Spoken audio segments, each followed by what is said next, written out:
Beleza, pô, entrando. Tudo bem, pessoal?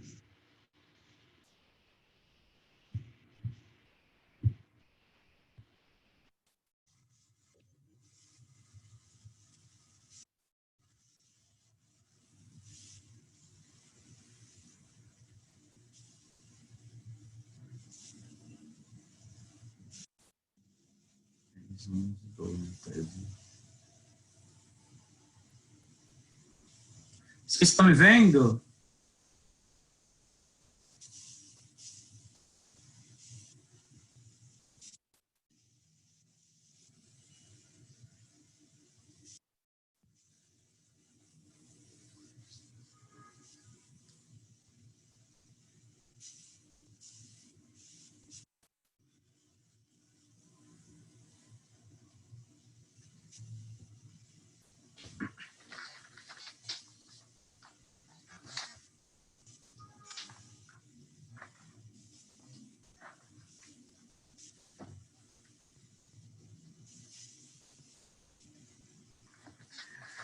Bom dia, pessoal. Beleza? Vocês conseguem me ouvir?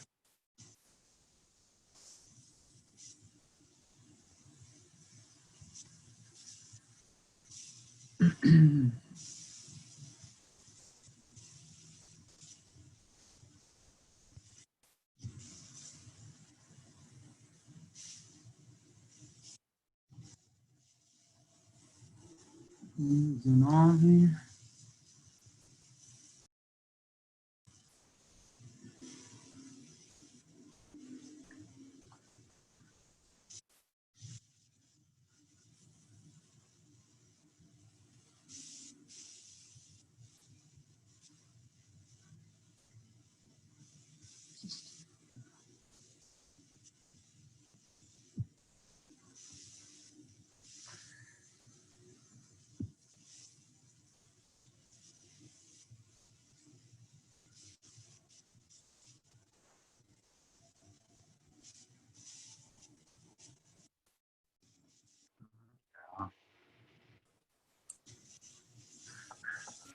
Bom dia, pessoal.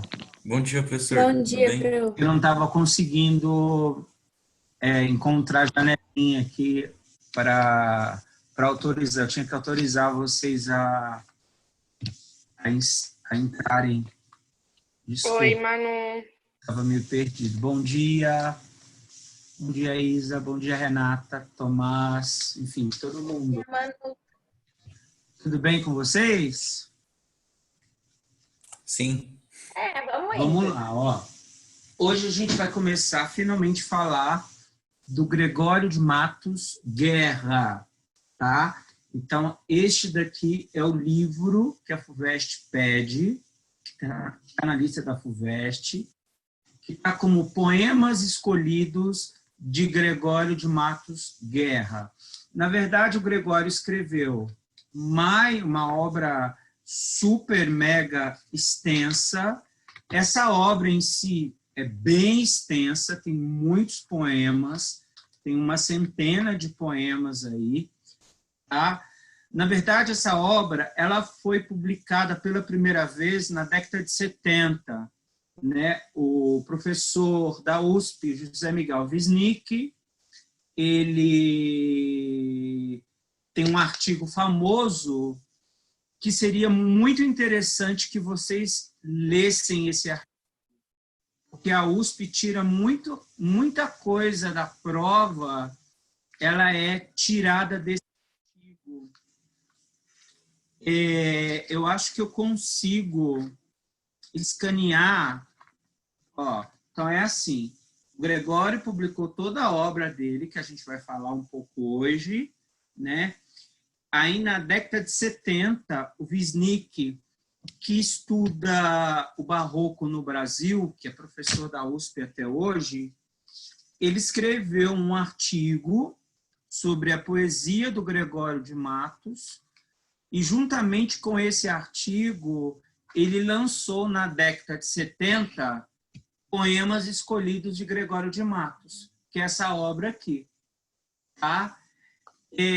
O que a USP fez? Relançou essa Companhia das Letras fez o relançamento dessa obra, né, e colocou na lista, né, a companhia relançou e a USP colocou Poemas Escolhidos dentro da lista da FUVEST.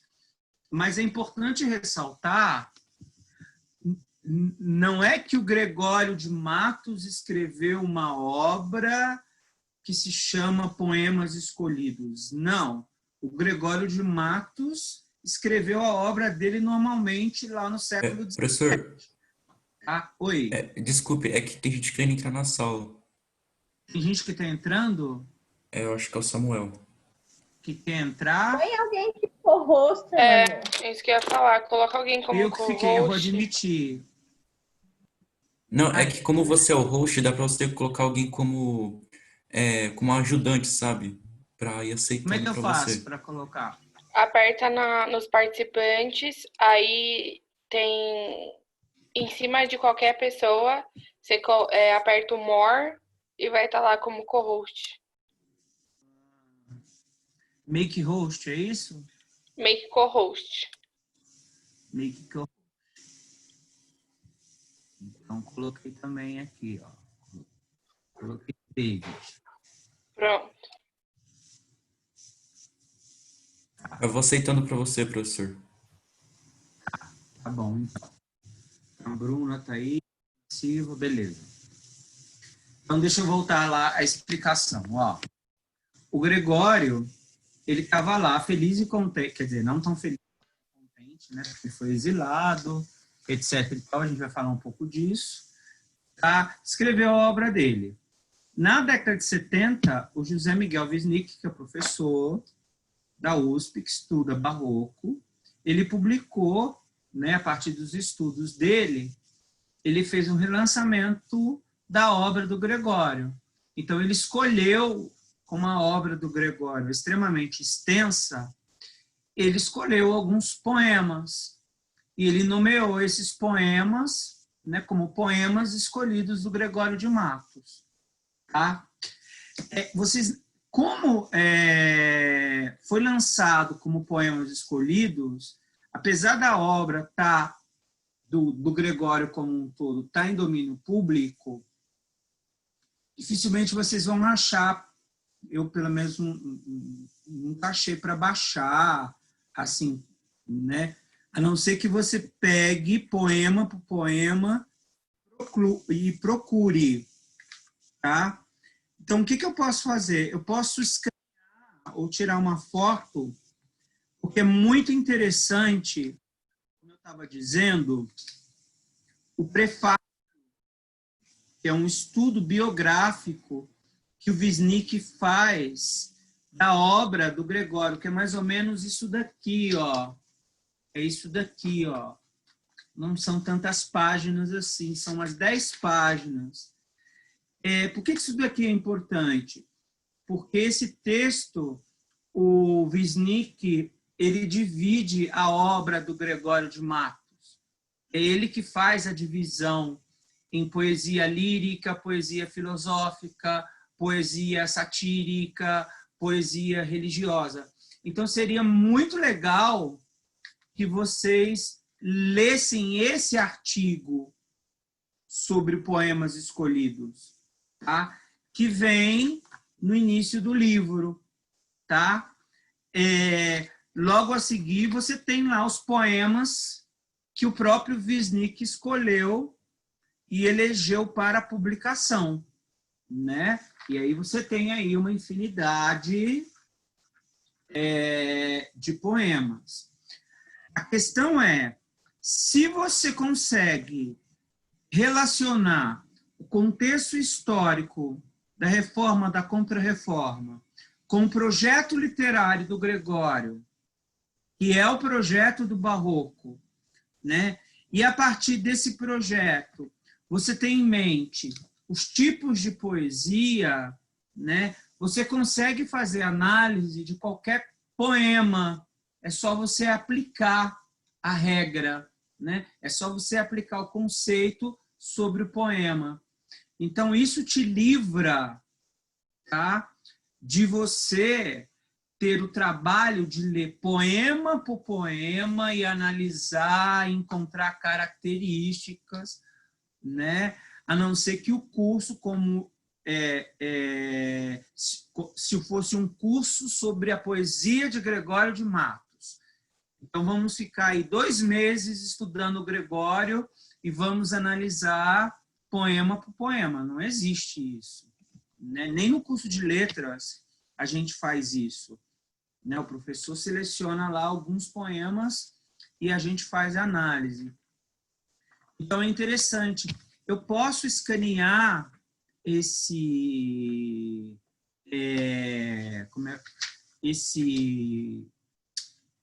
artigo Prefácio? e enviar para vocês, enviar para alguém, ou enviar para o Rubão, não sei o que é melhor. O que vocês acham? Você pode mandar num grupo, prof. Mandar no grupo? Envia para o Rubão também, se puder. Vou enviar para o Rubão, porque para enviar no grupo eu me enrolo um pouco, não sei mexer, enfim.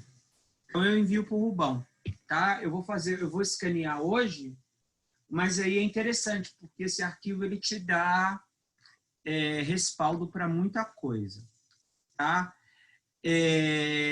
Eu também vou escanear, já que eu vou escanear o arquivo, eu vou escanear a lista de poemas, tá?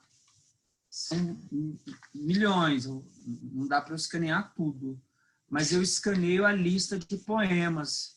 E aí você pode, se você quiser, pesquisá-los na internet, buscar esse poema, porque aí se você digitar, você encontra o poema na íntegra na internet. Tá? Claro que a gente vai falar, existem alguns poemas que são clássicos, Triste Bahia, né?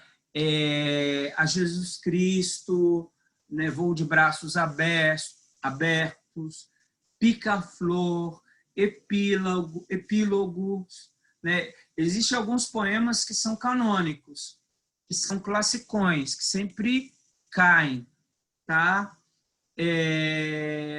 Mas a FUVEST sabe, obviamente, disso, e ela não vai nesses poemas, ela vai nos poemas desconhecidos, que é justamente verificar a sua capacidade de interpretação dos mesmos à luz do contexto histórico e à luz do projeto literário.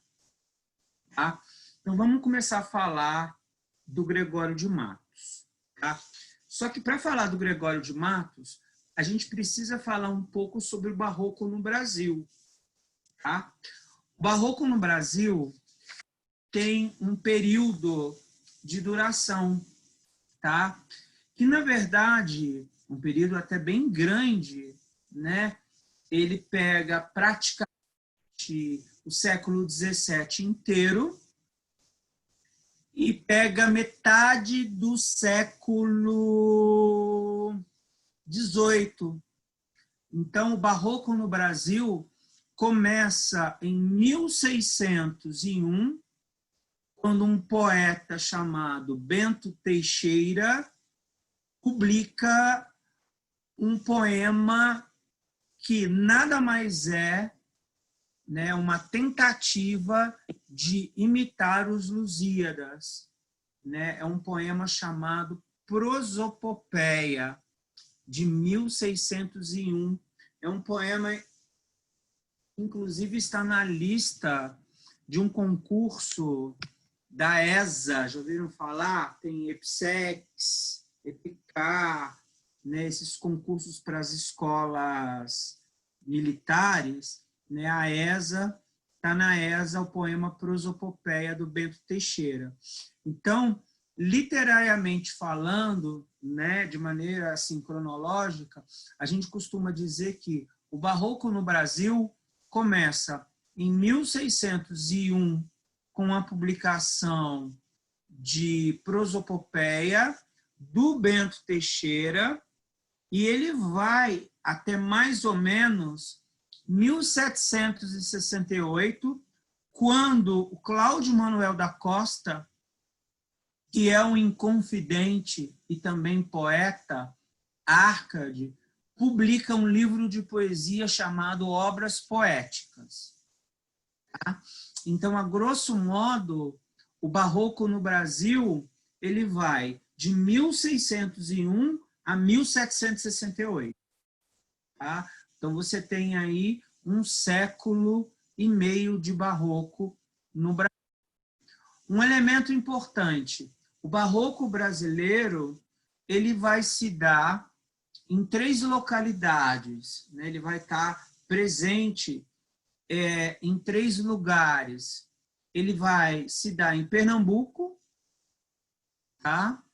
Ele vai ocorrer também na Bahia, né? O barroco baiano, né? Você tem algumas igrejas lá. E depois ele vai... e você tem na Bahia o próprio Gregório de Matos, né? Na literatura, né? Que depois vai morrer no exílio em Pernambuco, depois de voltar de Angola. E o barroco também se estende nas Gerais, em Minas Gerais, mas aí já não com tanta força na literatura, mas mais com força na escultura, né, com a obra do Aleijadinho. Tá? Então, o barroco ele vai se desenrolar aí dentro de um contexto que é o fim, o declínio da cana-de-açúcar, tá? Na região do Nordeste, tá? E o início da valorização, né? O afã, a explosão do ouro nas Minas Gerais. Vocês já devem ter estudado esse período e já devem ter visto que no século XVII, o centro do Brasil vai ser Salvador, por conta do açúcar, né? Aquela região vai ser o Nordeste, né? Por conta da exploração do açúcar. Tá? A partir do momento que o açúcar entra em decadência e a poesia satírica do Gregório de Matos vai mostrar isso muito bem, né?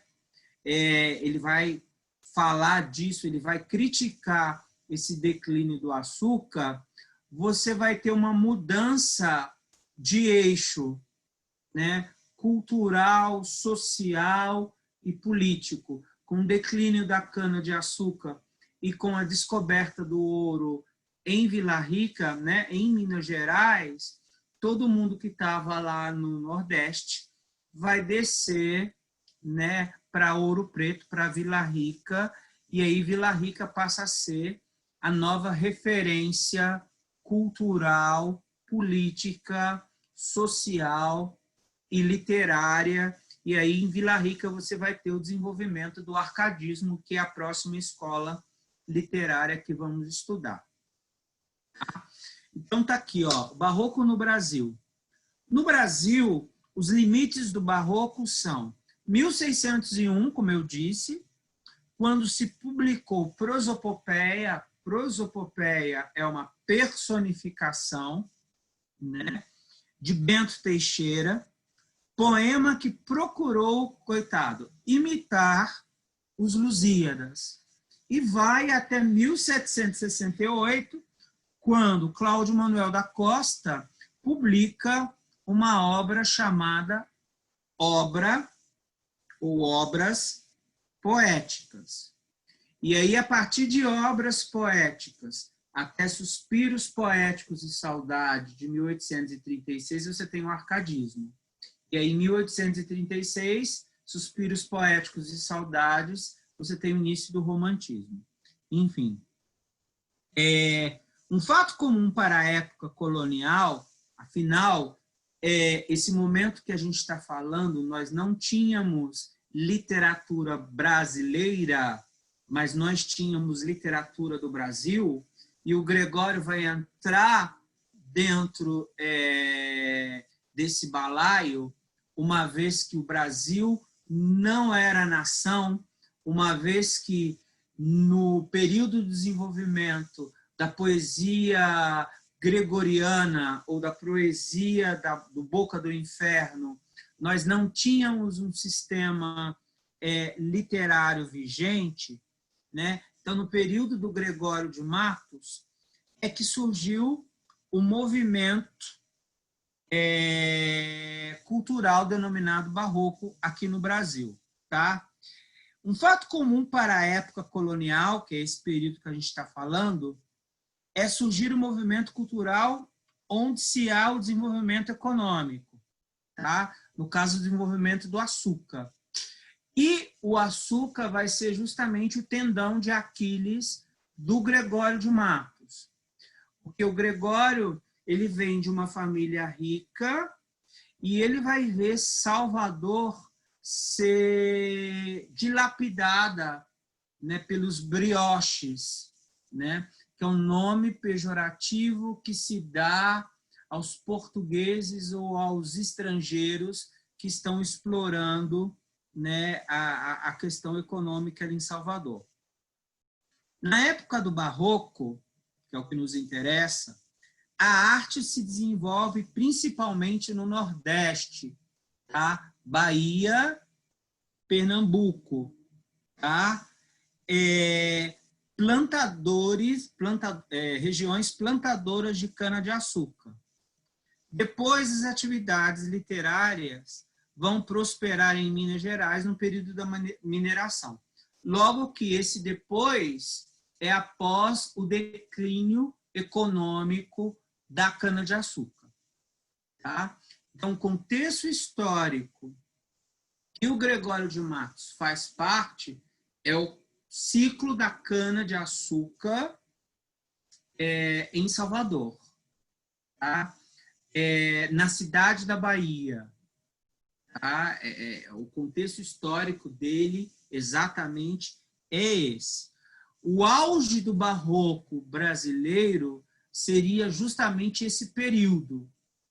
A questão é, com o declínio do barroco, ou melhor, com o declínio do açúcar, né, o barroco ele não vai terminar somente naquele momento.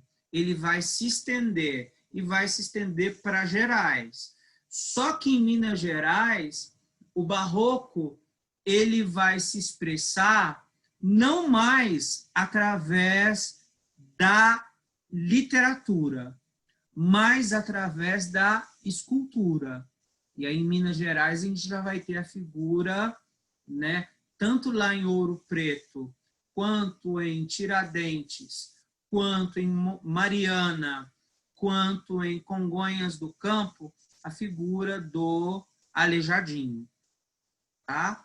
Então, assim, o barroco literário ele se desenvolve, sobretudo na Bahia, com a figura do Gregório de Matos. Tá?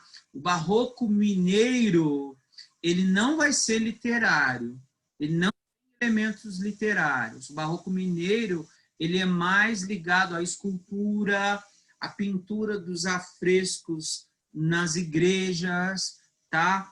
E isso é uma explicação, tá? A explicação disso é que o barroco mineiro já está quase no final e os poetas mineiros já vão apresentar uma explicação que vai além das questões religiosas, tá? É uma explicação, uma preocupação que já está ligada com a proposta de independência, né, da colônia brasileira em relação à colônia portuguesa. Você já vai ter a influência aí das 13 colônias americanas, né, influência da independência dos Estados Unidos. Você já vai ter o iluminismo, né, já bombando na França, a Revolução Francesa. Percebam, o barroco oficialmente termina em 1768. A Revolução Francesa ela eclode em 1789. Então, a Revolução Francesa está muito perto. Os ideais iluministas, né, já está muito presente, né, já estão muito presentes. Então, quer dizer, o texto literário não vai ter uma preocupação tão religiosa, tão erótica, como vai ter, por exemplo, na poesia do Gregório de Matos, né? Tão galhofeira, né? Tão burlesca, como vai ter em algum momento na poesia do Gregório de Matos. Os inconfidentes, que são os Árcades, já vão estar preocupados com a retomada do racionalismo, né? Com a retomada dos valores greco-latinos, né? Vai começar a se desenhar já o neoclassicismo, aquilo que a gente chama de arcadismo, tá? Mas o que nos interessa agora é o barroco, que é desenvolvido em Salvador, na figura do Gregório, que também é conhecido como Boca do Inferno. Ele tem esse epíteto, tá? Ele tem esse apelido, Boca do Inferno. E por que o Gregório era conhecido como Boca do Inferno? Porque ele era uma metralhadora de crítica. O Gregório de Matos Guerra não poupava ninguém. Não poupava governador, não poupava a igreja, não poupava inimigos, né? Inimigo não se poupa, né? Ele era um metralhador ambulante. Ele falava mal, criticamente, de tudo e de todos. Isso vai ter um preço, ele vai pagar um preço caro por conta disso, né? A gente vai ver, ele vai se formar em direito, aí ele vai para Portugal, em Portugal ele começa a falar mal também da coroa portuguesa, aí ele volta para o Brasil, a história dele é bem conturbada, aí ele continua a falar mal, ele é mandado para Angola, aí em Angola ele continua falando mal, criticando os desmandos, né, dos políticos angolanos, e aí depois ele volta para o Brasil, é obrigado a atuar como clérigo, né, assumir uma função de padre, sem ter desejo de ser padre, né, e atuando como clérigo, ele vê a hipocrisia, a putaria da igreja, né, e aí ele vai falar mal disso também, e isso faz com que, no final das contas, ele seja condenado ao degredo a Pernambuco, né? Ele vai para Pernambuco e é proibido de voltar à cidade da Bahia que ele tanto amava. E isso é importante porque para o poeta, né, e principalmente depois para o poeta romântico, o pior castigo que se pode ter é condenar o poeta ao exílio, né? É condenar o poeta, é proibir o poeta de ver a sua terra natal. E isso vai acontecer com o Gregório de Matos. Aí ele tem uma fase louca, né?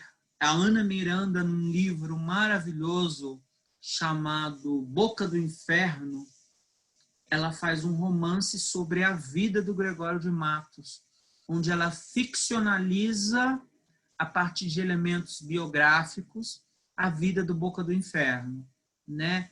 E aí no romance ela conta que ele descia as ladeiras de Salvador pelado, né? Nu, com cachos de banana, né? Só sendo, como se diz, só sendo coberto por cachos de banana. É um romance histórico, ficcional, bem interessante.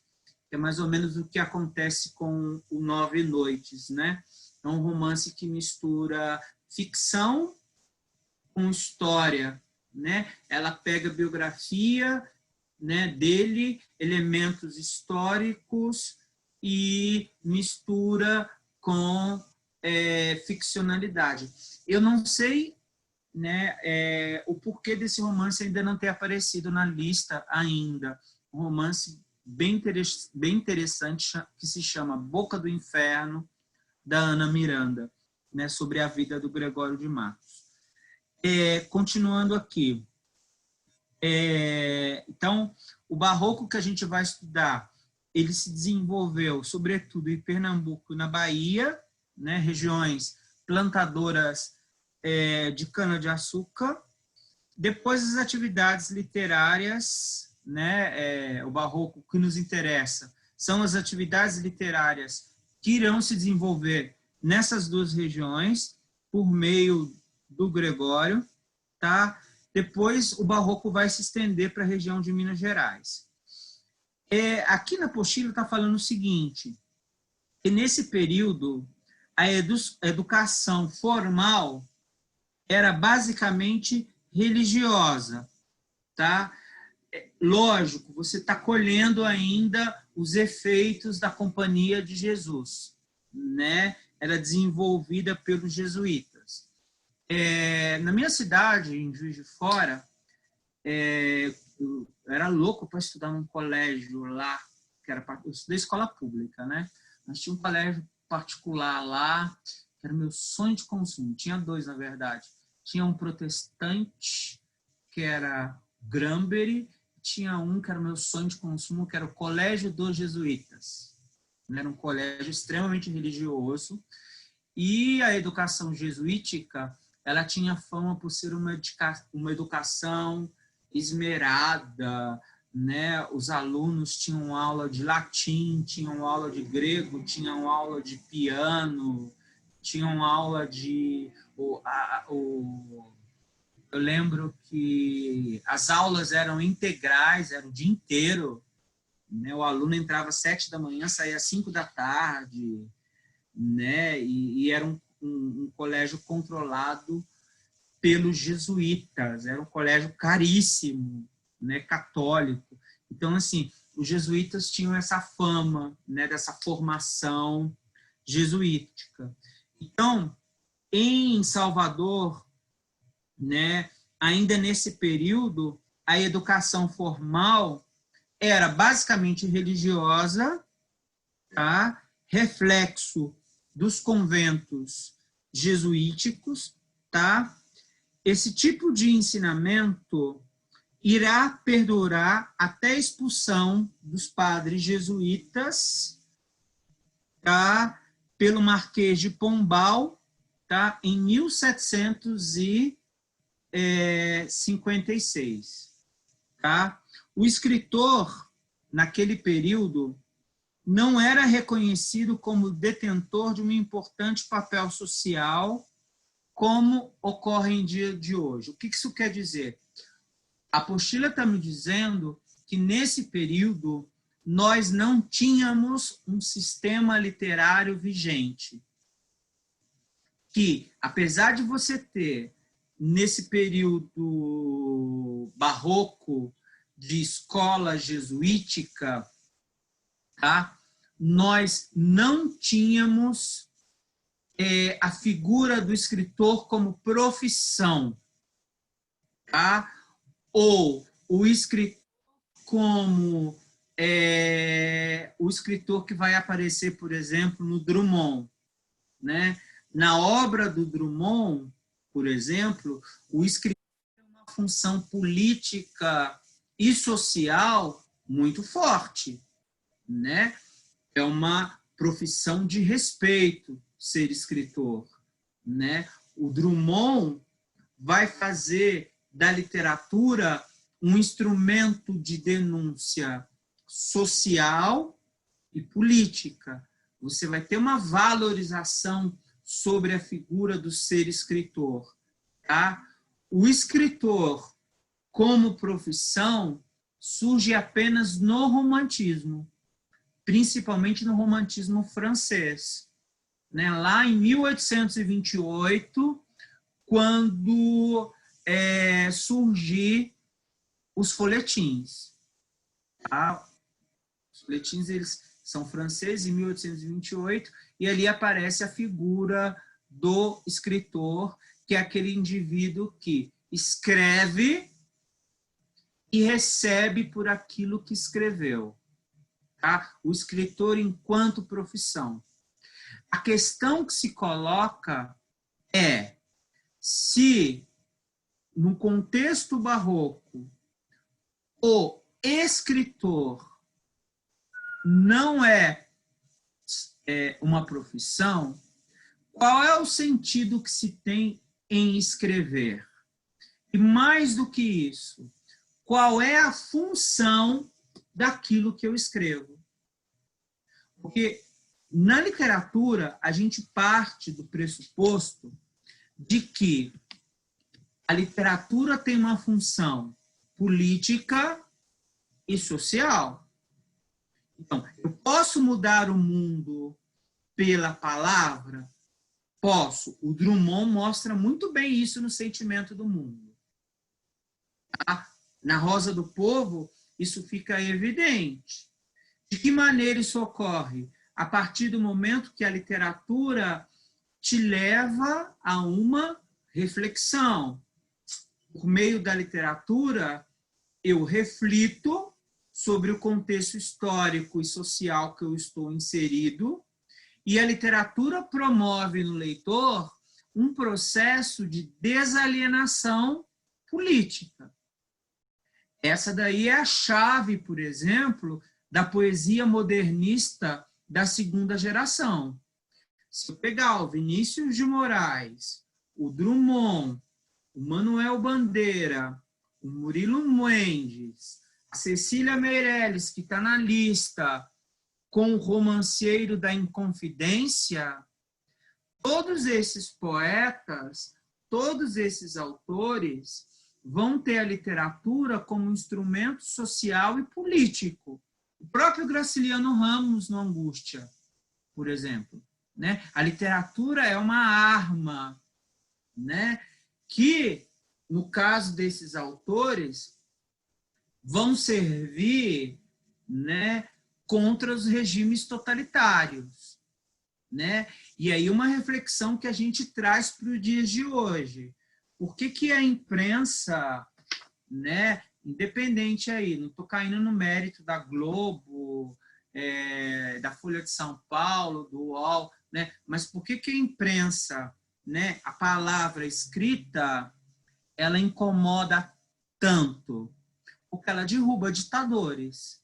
Né? Derruba ditadores de que maneira? A partir do momento que o texto escrito, né, a palavra, promove no leitor um processo de desalienação. E aí você pergunta, mas o que isso tem a ver com Gregório de Matos?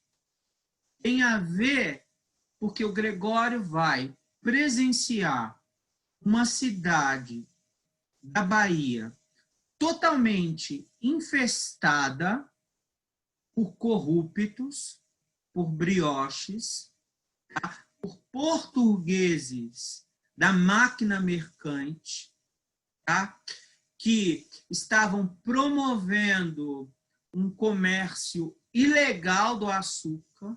Você vai ter uma Salvador totalmente corrompida, e o Gregório de Matos, advogado, dono da palavra, brasileiro, não vai se conter. Ele vai falar mal. Né? Tem um poema famoso dele sobre o governador da Bahia, né, que ele diz assim, o governador da Bahia, é engraçado o governador da Bahia, não consegue governar a sua própria cozinha e quer governar um estado inteiro. Né? Fazendo uma crítica. Né? O grande azar do Gregório, qual é? É que no contexto em que ele escreveu, e é isso mais ou menos que a apostila está pontuando, é que o Gregório no período em que ele escreveu toda a sua poesia, ele não tinha um público leitor. E por que o Gregório não tinha um público leitor? Porque o Brasil era colônia, né? Ele não tinha alguém que consumisse literatura. Gente, e isso é tão importante, e isso é tão sintomático, que a primeira publicação oficial do Gregório de Matos vai se dar post-mortem no romantismo, né? A primeira vez que a obra do Gregório de Matos vai ser reunida e publicada oficialmente, né, já é meados, né, do início da segunda metade do século XIX, né, quando ele já morreu já mais de 200 anos. Mas por quê? Naquele momento o Brasil já era uma nação, né? A função de escritor, o escritor já tinha uma força política maior. O que eu estou querendo dizer é o seguinte, que o coitadinho do Gregório de Matos, que de coitadinho não tinha nada, né? Ele escrevia, mas ele não tinha quem lesse os seus escritos, né? É essa que é a questão. Quem é que lia os seus escritos, né? Os próprios objetos, né, que foram criticados. Mas até aí, se eles são os únicos leitores, o máximo que você pode fazer com um coitado do poeta é acionar mecanismos judiciais para impedir que ele fale. Então, é o que acontece com ele, manda para Angola, condena ele ao degredo, né? Mas do ponto de vista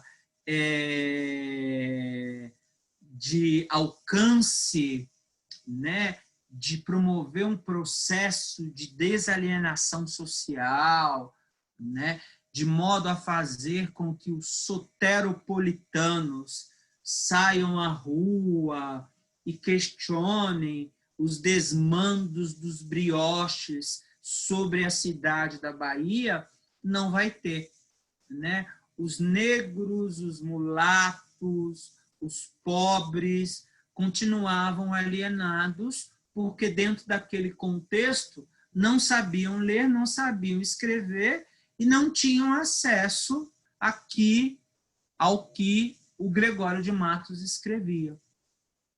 Tá? Então, é bastante interessante, né, o que ocorre com ele. Né? Ele tem uma poesia que tem uma força política muito forte, mas que, no entanto, não consegue promover uma mudança social. Gente, por que isso é importante?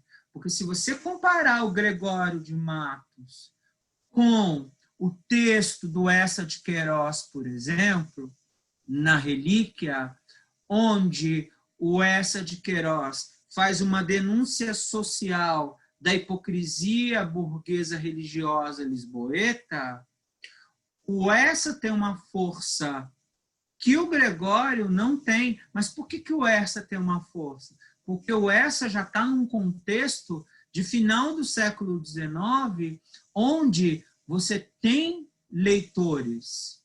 Né? Se você comparar, por exemplo, o texto do Gregório com o texto Angústia, do Graciliano Ramos, né? O Angústia tem até uma diferencinha, não pega tanto, porque eles optaram por colocar um romance de cunho mais existencial, né?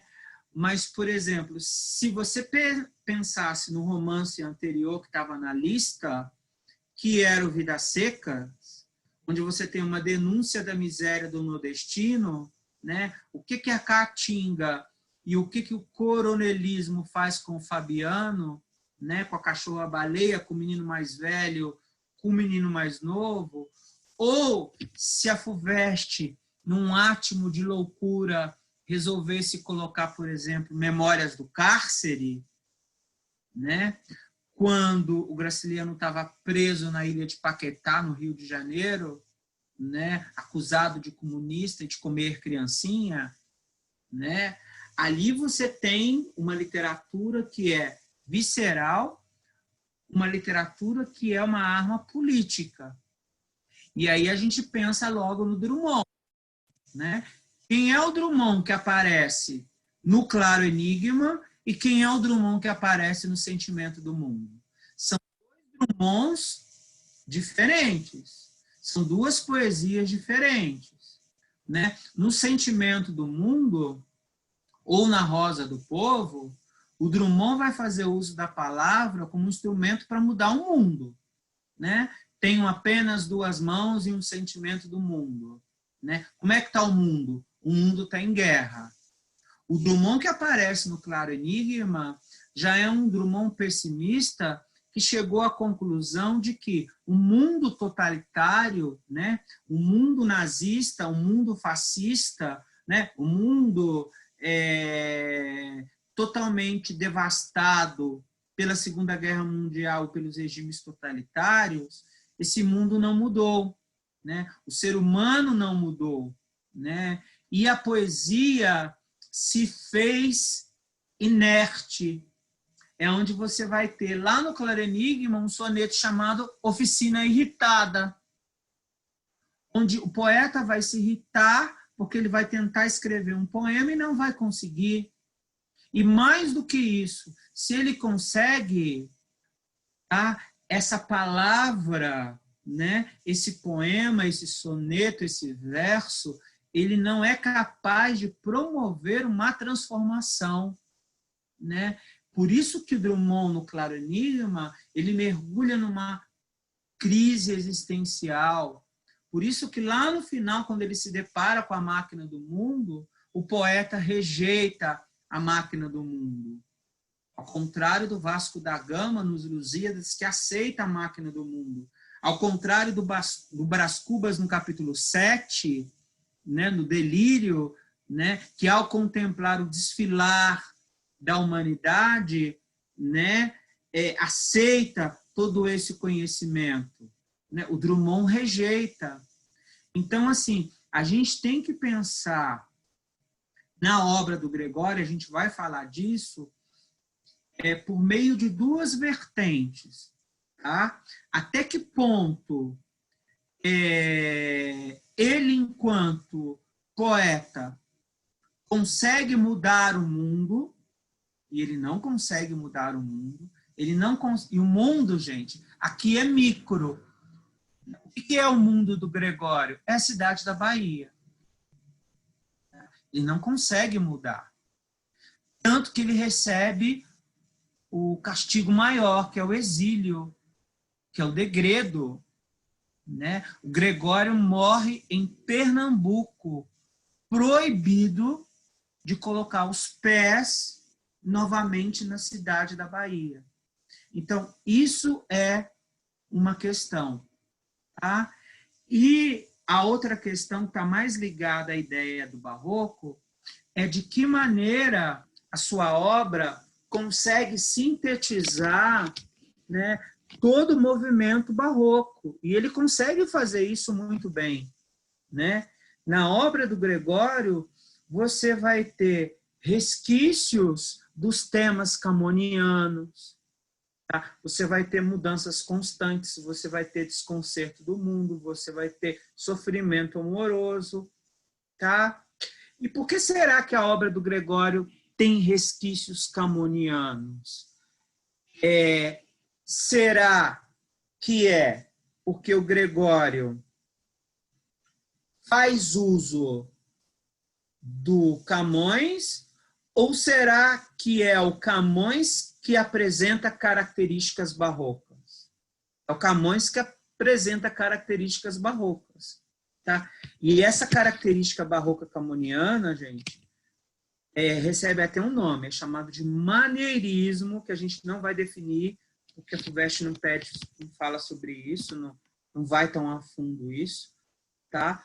mas a gente coloca o Camões lá num lugar renascentista, né, racionalista, mas em alguns momentos esse racionalismo ele sai do controle quando ele vê o mundo desconcertado. Aí eu uso a desculpa, não, o Camões está dando uma explicação racional para o caos do mundo renascentista. Beleza. O Camões está dando uma explicação racional para os efeitos do amor. Beleza. O Camões está dando uma explicação racional para as mudanças constantes, né? Porque tudo muda, porque a vida é breve, é preciso ter o carpe diem. Tudo bem, perfeito, mas na verdade ele está dando a explicação racional, mas ele está sendo barroco, né? Tem algo, né? Se você pegar o final dos Lusíadas, né? O 10º canto dos Lusíadas, o Vasco da Gama, quando ele está voltando para casa, ele é acometido por aquilo que a gente chama, não, que ele mesmo chama, que é o sentimento de um verme. Tá? O Vasco da Gama volta para casa meio melancólico, olhando o mar, né? Logo depois de ter recebido de Vênus, na Ilha dos Amores, a máquina do mundo, né? E dele ser a representação do conhecimento renascentista. Ele volta para casa meio melancólico e pensa assim, nossa, eu estou me sentindo como um verme. Na verdade, o Camões, através do Vasco da Gama, já está intuindo que Portugal chegou no seu ápice e que resta agora a ele a queda. E o que acontece com Portugal após a publicação dos Lusíadas, né, que é de 1572? Portugal entra em decadência e nunca mais sai dessa decadência, né? E fica lá, né, sufocado, enlameado no mar português, né, mensagem, né, esperando a volta de Dom Sebastião. E aí é preciso que na década de 70, após a Revolução dos Cravos, após um período ditatorial, venha um homem chamado José Saramago, escreva um romance e diga: Portugal, acorde, você esqueça o mar já não existe. Esqueça Dom Sebastião, ele não vai voltar. É preciso que Portugal se levante. Do mar, não.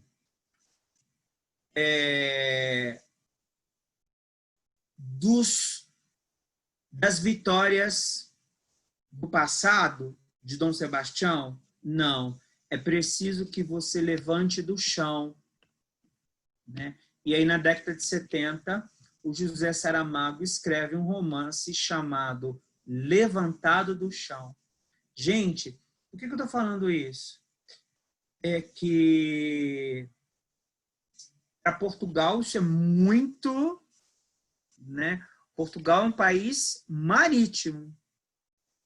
Você chegar para um país marítimo, né, que foi o centro do mundo num período de grandes navegações, e você olhar para esse país, né, e falar para esse país, é preciso que você acorde e que você levante. E o seu levantar, ele vem do chão, não da água, é muito para os portugueses. É o José Saramago, né? É a história do Circo de Lisboa. Né? Mas tudo isso é para a gente já começar a pensar que a poesia do Gregório de Matos, ela vai ser uma poesia barroca, obviamente, porque está dentro de um contexto barroco. É uma poesia com potencial atômico enorme de mudança social e política, mas que não teve o efeito esperado na medida em que você não teve público leitor. Nós não tínhamos, né, no período em que o Gregório escreveu a sua poesia religiosa, a sua poesia satírica, principalmente, que eu acho que é a que vai cair, tá? Nós não tínhamos leitores, nós não tínhamos pessoas prontas para serem desalienadas pela palavra. Estão entendendo? Ou eu estou muito louco hoje? Professor, só uma dúvida. Então, as obras dele tinham função social, só que, por mais que tivesse, não conferiu nenhuma transformação, mas tinha função social. Tinha, total. Ah, tá. Né? Então, por exemplo, Triste Bahia, ó, quão dessemelhante. É você e sou eu. Né? Eu te vi e você me viu. Ele fala assim, né? Antes você era rica, eu era abundante. Hoje você está pobre, eu estou endividado. Uma função social. Né? Quando ele personifica a cidade da Bahia, e a cidade da Bahia se funde com o poeta, e ele diz que, né, quem dera fora de algodão o seu capote, né? Quando ele diz isso, né? Quem dera, triste Bahia, você amanhecer com o seu sisuda, né? Você amanhecer com juízo novamente e não se deixar corromper pela máquina mercante que invade a sua barra, né? E troca, né? E você troca o seu açúcar branco por drogas inúteis. Ele fala isso no Triste Bahia. Você tem uma poesia que é totalmente social, totalmente engajada. Só que essa poesia incomodava? Incomodava. Quem? Os corruptos. Tá? Mas houve uma mudança, porque tudo bem, se está me incomodando eu que sou corrupto, que sou juiz, se ele faz uma crítica me detonando, tá? E se ele faz uma crítica denunciando os meus atos de corrupção, eu, enquanto juiz, eu resolvo isso da melhor maneira possível. Eu condeno ele ao exílio. Então, assim, a poesia dele fica na esfera dele e de quem ele critica, mas não consegue atingir quem é para ser atingido. Quem é capaz de promover uma mudança ao quê? Social e política. Quem é que é capaz de promover a mudança social e política? Quem é, David? Capaz de promover? A sociedade, no caso. O povo. Uhum. Entendeu? Né? É o que a gente tem hoje. Né? Por que dependente do governador XY, presidente XY, né? Enquanto você não tem uma resposta das ruas, você não vai ter uma mudança. Né? Gente, o que é algo extremamente que é barroco, é uma antítese.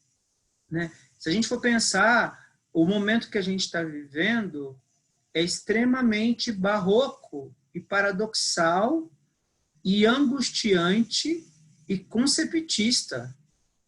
Porque você tem um presidente X, correto? Que é negacionista em relação à pandemia. Beleza? Esse presidente, ele quer que todo mundo saia de casa. Só que as pessoas não saem de casa, um grande número não saem de casa, né? Quem pode não sair de casa, claro, porque tem medo da pandemia. E é justamente esse medo da pandemia que acaba protegendo esse dito presidente. Porque se não fosse a pandemia, provavelmente você teria o sair de casa, o ir às ruas. E o ir às ruas seria o elemento capaz de derrubar tal presidente. Então, quer dizer, ele tem tanta sorte, consegue entender isso? Que o que ele nega é o que acaba protegendo. É muito louco isso, né? Porque o Congresso não aceita um pedido X de vítima. Por quê? Porque precisa ter a temperatura das ruas. É as ruas que fornecem a temperatura, né? Para um tal impeachment ou não. Mas as pessoas estão dentro de casa, as pessoas não saem, né? Mas o presidente quer que saia. Então, aquilo que ele nega é aquilo que está o protegendo. É muito louco, sei lá, né? Então, assim, no caso do Gregório, que é o que é o mais importante para a gente, a questão é, no momento que o Gregório produz toda a sua poesia, o Gregório não tinha um público leitor. É isso que eu estou querendo dizer.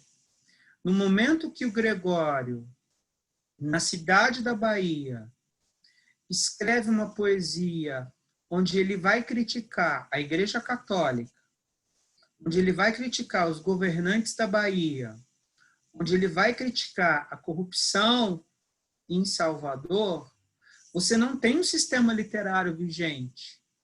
A profissão de escritor, ela não existe, e a maioria da população não sabe ler nem não sabe escrever. Então, qual é a função da palavra se você não tem um público leitor? A função, ela acaba se esvaindo, né? Por isso, né, que ele foi condenado e ele só é publicado séculos e séculos e séculos depois. Isso também explica o que o Gregório está fazendo na lista, né?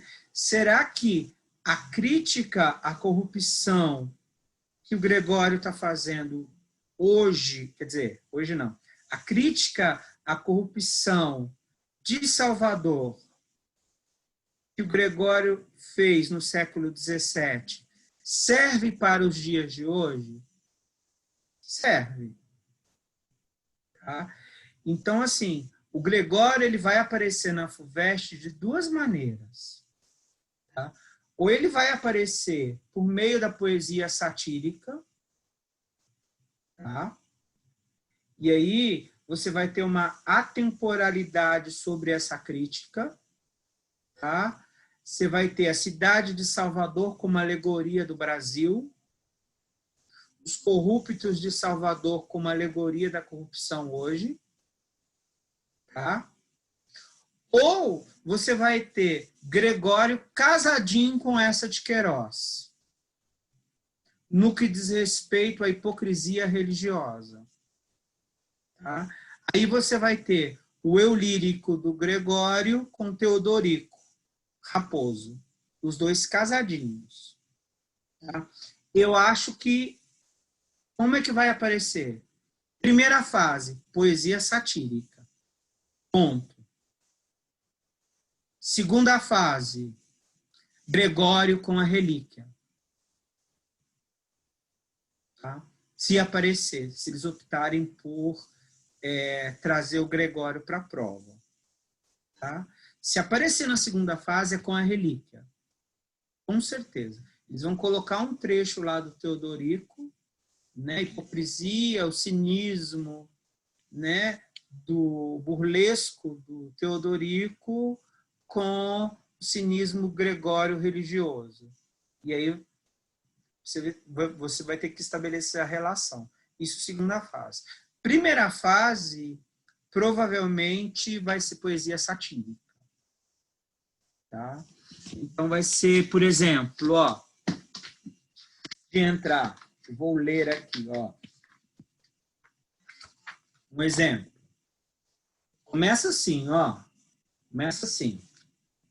Juízo anatômico dos achaques que padecia o corpo da República em todos os membros, olha o cultismo, inteira definição do que, em todos os tempos, é a Bahia. Aí está lá, epílogos. Que falta nesta cidade verdade, que mais por sua desonra, honra, falta mais que se lhe ponha vergonha. O demo a viver se exponha, por mais que a fama exalta, numa cidade onde falta verdade, honra e vergonha. Já está fazendo a crítica social à cidade da Bahia. Ele faz isso o tempo inteiro, né? Aí ele vai falar dos padres. Tem uma coisa que ele vai falar aqui que é bastante interessante. Cadê? Do Congresso, da Câmara dos Deputados. Olha que legal. O açúcar já se acabou, baixou. E o dinheiro se extinguiu, subiu. Logo já convalesceu, morreu. A Bahia aconteceu o que a um doente acontece. Cai na cama, o mal lhe cresce. Baixou, subiu e morreu. Aí ele vai falar da Câmara dos Deputados. A Câmara não acode, Câmara, não pode. Pois não tem todo o poder, não quer. É que o governo a convence, não vence. Quem haverá que tal pense que uma Câmara tão nobre, por ver-se mísera e pobre, não pode, não quer, não vence. Aí depois ele vai falar dos juízes.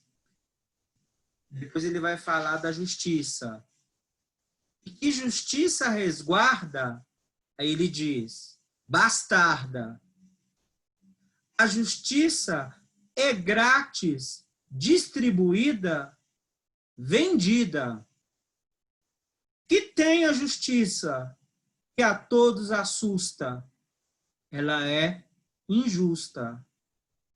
Valha-nos Deus o que custa, o que é o rei nos dá de graça, que anda a justiça na praça, bastarda, vendida e injusta.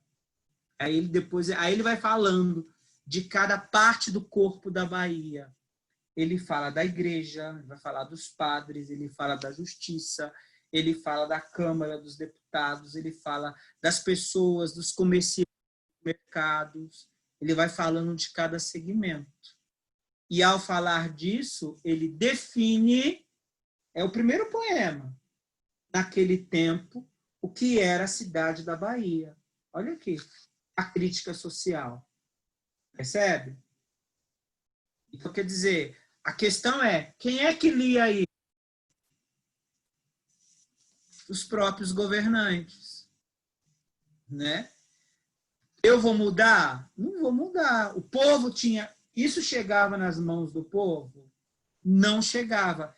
É essa que é a questão, né? Porque se isso chegasse nas mãos do povo, ia promover no povo um processo de desalienação, tá? Aí, uma questão que a gente vai colocar, tá? A questão da elitização da palavra. Ok?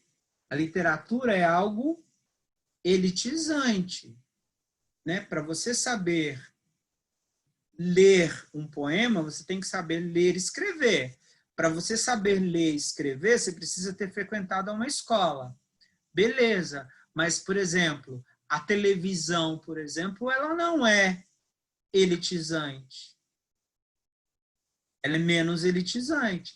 Você precisa saber ler e escrever para ver televisão? Teoricamente, não. Do mesmo modo, a internet. Vídeos da internet. Né?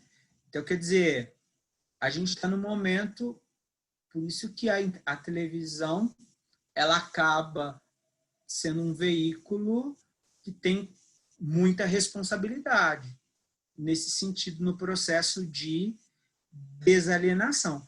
Por isso que é tão perigoso se a televisão ela está... Por isso que a gente sempre fala, né? O que derruba um governo, a televisão ela tem força de derrubar ou não um determinado governo. Se ela está alinhada ou não. Né?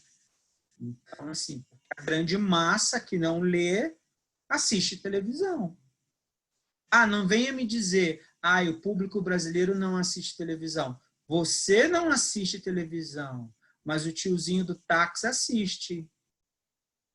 O tiozinho lá no interior da Paraíba, no interior de Minas, no interior, sei lá, do Mato Grosso, ele assiste a televisão, ele não tem internet.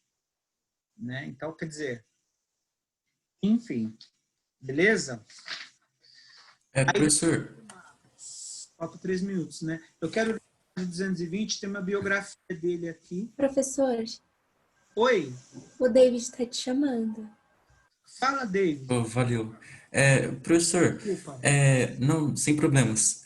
Então, tipo, a antítese, então, do período do Barroco aqui no Brasil era mais voltado, então, ao Gregório, né? E, tipo, não era focado, tipo, que nem na Europa, na reforma e contra-reforma. Não, não era. Ah, Por tá. quê? Porque na Europa você tinha, Dave, um público leitor já vigente, né? Você já tinha na Europa estados nacionais, né? Aqui no Brasil você tem uma colônia. E o que se faz numa colônia? Né? São poucos os alfabetizados numa colônia. Então, quer dizer, o barroco vai ter muito mais força na Europa, né? Numa sociedade como a francesa, por exemplo, numa sociedade como a espanhola, como a portuguesa, onde você já tem um Estado, né, nacional formado, né? Portugal, um Estado absolutista já consolidado, do que numa colônia. Por isso que é tão importante. Por que você acha, por exemplo, que todos os inconfidentes perderam a cabeça?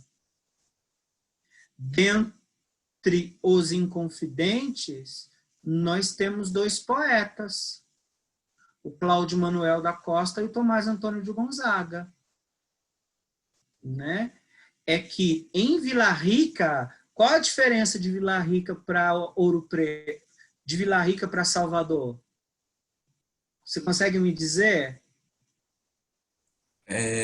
Por causa que a Vila Rica se tornou o centro, né, durante o ciclo do ouro. Quando vocês vão estudar história e vai estudar Vila Rica, quando o professor de história abre a aula falando da Inconfidência Mineira, eu tenho certeza que a primeira informação que ele fornece para vocês é: Vila Rica é um centro cultural efervescente.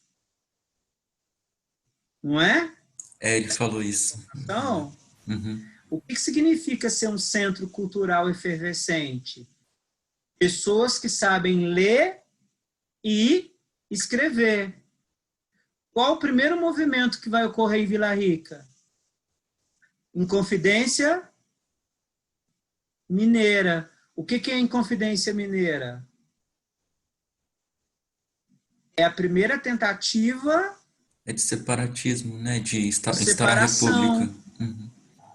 Você tem que público que tenta se separar? É um público que sabe ler e escrever. Percebe essa lógica? Não sei se todo mundo percebeu isso, gente. Percebeu? Sim. Não. Uhum. Todo mundo entendeu, gente? Beleza? Não estou muito louco não, né, gente? Não. Beleza, né? Então tá, na próxima aula a gente vai dividir a obra do Gregório, tá? A apostila divide em poesia lírica, tá? Poesia religiosa e poesia satírica, tá? Essa é a divisão aí mais clichê do Wisnik. Eu vou ver se eu não sei se eu vou ligar o scanner, vou fazer vou escanear o texto e envio para vocês. Envio para o Rubão. Peço para o Rubão enviar para vocês. E é interessante que vocês leiam esse texto, mesmo que você não consiga ler o livro inteiro, mas se você conseguir ler o texto, é perfeito, assim. Tá para a próxima aula. Tá bom? Professor, você consegue acessar o chat? O chat? Qual chat? É o Aqui do Zoom. bate-papo. Porque, tipo, a Isa tinha mandado uma Aqueles... mensagem. deixa eu ver. Onde tem as Consigo. mensagens? Tá, consigo sim. Peraí, desculpa. Manu, eu tenho o PDF... perfeito, a Isa. Eu tenho o PDF dos poemas escolhidos. Sim, Isa.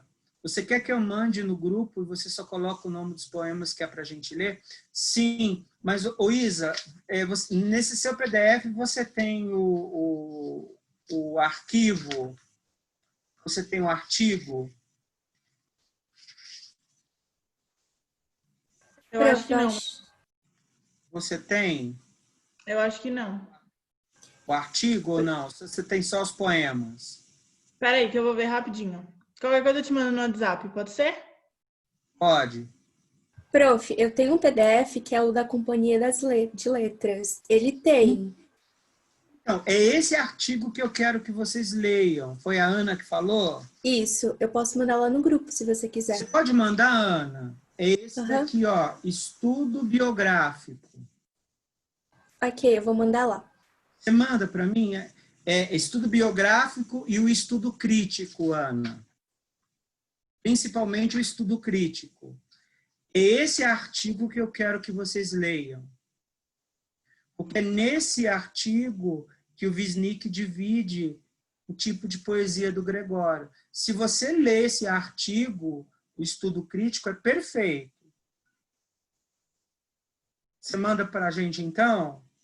Se ela tem o PDF... melhor... Acabei de enviar, prof. Aí depois dá uma olhadinha. Beleza, gente. Então, para a próxima aula, eu quero que vocês, por favor, se vocês puderem, que vocês leiam o estudo crítico. Tá? É fundamental, gente. Se você lê o estudo crítico, é perfeito. Faça um fichamento desse estudo crítico, que aí você entende a poesia do Gregório assim perfeitamente. Tá? Tudo que a USP faz de questões do Gregório, ela tira do estudo crítico. Tá? Tudo bem? Beleza? Professor, tá no início do livro? Tá no final? Aonde? Está no início do livro. Tem o tá. estudo biográfico e depois tem o estudo crítico. Pro, você vai selecionar alguns poemas para a gente ler? Vou selecionar, porque os da apostila eu vou colocar os que eu quero, tá? E aí eu mando no grupo também, tá? Eu vou selecionar, porque os da apostila não são muito significativos. Tem os significativos, mas não são os mais interessantes, tá? Mas eu vou selecionar e mando no grupo. Beleza? Pro, além da Unicamp, alguma outra lista de livros foi reduzida? Que eu saiba, não. Né? A Unicamp reduziu bastante. Sorte de vocês, né? Reduziu muito. Né? Manteve só o Ateneu, né? A falência, né? Deixou alguns. Assim. Teve uma redução bastante importante. A FUVEST até agora não se pronunciou, eu acho que a FUVEST não vai reduzir. A Unesp não tem lista de livros. Tá? O ITA continua com os 3 livros, o Milícias, a Teoria do Medalhão e o Seminário dos Ratos. Até onde eu sei, só a FUVEST reduziu. Ok, muito obrigada. Tá bom? Mas aí eu mando no grupo. O grupo é aquele que vocês ficam falando, né, gente? Isso. Sim. Tá bom. Tá bom. Então, lá, eu vou colocar os poemas lá. E aí, quem tem... É a Ana que tem o poema... Eu já enviei lá no grupo. Deixa eu olhar aqui. Deixa eu olhar aqui. O vetor aulas. Tá. Vetor aulas. Tá. Você já mandou o quê, Ana? O arquivo PDF, que tem a parte crítica e tudo da Companhia de Letras. Poemas escolhidos Gregório de Matos. Deixa eu ver aqui, deixa eu abrir. Rapidinho, gente. Sei que já passou da hora, mas só rapidinho aqui. Deixa eu ver aqui. Tá, ó. Deixa eu ver se tá inteiro. Tá, ó. O que a Ana mandou tem o sumário, tem a lista dos livros. Ó. Aí vocês vão ler. O estudo crítico, é esse estudo crítico aqui, que vai da página 19 até a página 29, não. É o estudo crítico, tá? Até a página 35. Tá? Isso é fundamental que vocês leiam. Aí eu vou pegar o livro, vou selecionar, vou falar, pessoal, por favor, imprimam ou baixem no computador tais e tais e tais e tais e tais poemas. Esses são os poemas que a gente vai ler. Tá? Na próxima aula, eu vou falar do Gregório, vou falar da divisão a partir do estudo crítico, e aí eu vou direto nos poemas, que eu acho que tem grandes chances de aparecer. Beleza? Sim, obrigada, Pro. Beleza, Manu, obrigada. Obrigado, tá? Obrigado tanto aí a Isa quanto a Ana. Tá bom? Gente. Beleza, professor. Tchau, Pro. Bom final de semana. Tchau, Obrigado. professor. Tchau, tchau. Obrigado. Tchau, tchau, querido.